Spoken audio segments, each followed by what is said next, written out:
globalement, ils ont quand même, les profs de chez Tetra ou l'encadrement en général, cette notion assez intéressante d'être au plus proche des besoins de l'entreprise et d'être en phase avec les besoins du marché. C'est quelque chose que vous ressentez réellement?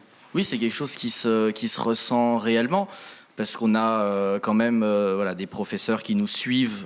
Si on a des professeurs qui sont vraiment ancrés dans l'université, ils nous suivent quand même, donc ils gardent un lien étroit avec le monde du travail. Et puis on a certains intervenants qui sont issus d'entreprises qui prennent du temps, qui prennent une demi-journée, une journée, enfin qui prennent un certain nombre d'heures sur l'année pour nous enseigner des choses, aussi pour nous transmettre leur expérience, ce qu'ils ont vu de concret. Donc c'est réellement intéressant et c'est vraiment un atout. Quand on met la ligne sur le CV qu'on a fait une alternance en entreprise, on a ce double bagage qui est vraiment valorisant. Qu'on passe un peu plus quand on est en alternance du statut, je dirais, d'étudiant ouais, d'étudiant lambda au statut de professionnel finalement au service de l'entreprise. Vous les accompagnez dans cette notion de changement dans la relation humaine aussi? C'est l'objectif de cette année, c'est de les emmener à devenir de vrais professionnels, donc que ça soit avec les compétences techniques et plutôt scolaires qu'on peut leur apporter, mais aussi dans leur relation au niveau de l'entreprise. Sur cette filière de formation qu'est le bâtiment et l'énergie, on le sait, c'est une filière réellement d'avenir où de nombreux enjeux on en voit de partout, on en parle partout. Comment vous adaptez vos formations au quotidien sur ce sujet? Alors, pas mal par rapport à ce qu'on voit dans les entreprises. L'avantage, c'est qu'on va aller voir chacun des alternants dans l'entreprise. On va discuter avec les tuteurs. Donc forcément, ils vont nous dire à des moments, cette partie-là, peut-être ne plus la faire ou peut-être la transformer en une autre partie. Donc ça, c'est important d'avoir ce lien avec les tuteurs, de passer les voir chaque année pour discuter avec eux du programme.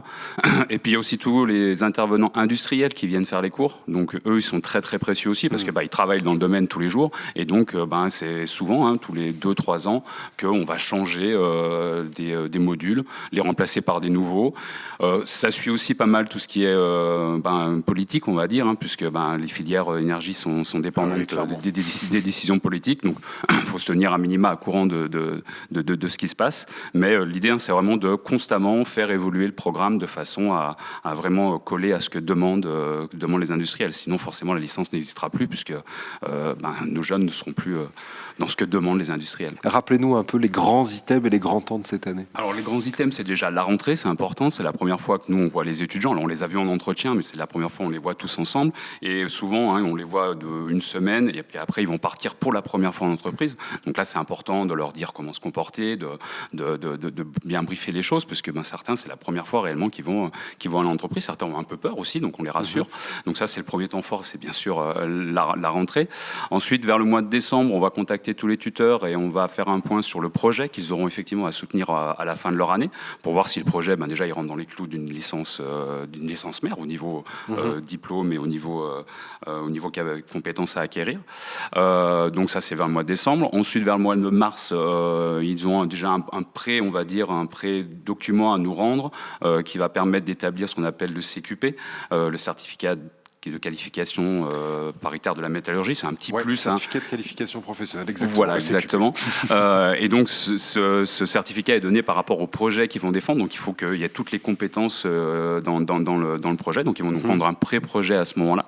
Et éventuellement, on va les aiguiller, on va les aider, bien sûr, à construire ce projet-là. Et puis après, effectivement, on se retrouve à la fin d'année pour la fameuse soutenance et le rapport écrit. Alors, bien sûr, on les a suivis tout au long de l'année. De grandes surprises. Voilà, il n'y a pas de surprise. On sait très bien que la plupart vont réussir parce que ils nous ont déjà fait des oraux blancs avant. On a relu aussi constamment leurs produits. Donc normalement, ça se passe bien à ce moment-là.